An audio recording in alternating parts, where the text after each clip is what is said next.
suspended because warnings have recently been issued.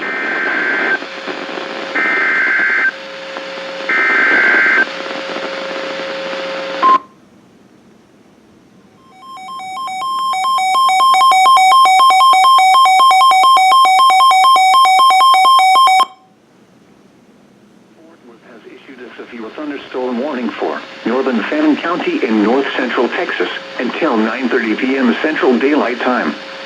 At 8:25 p.m. Central Daylight Time, a severe thunderstorm was located near Utica, or 14 miles southeast of Durant, moving southeast at 30 miles per hour. Hazard, golf ball size hail and 60 miles per hour wind gusts. Source, radar indicated. Impact, people and animals outdoors will be injured.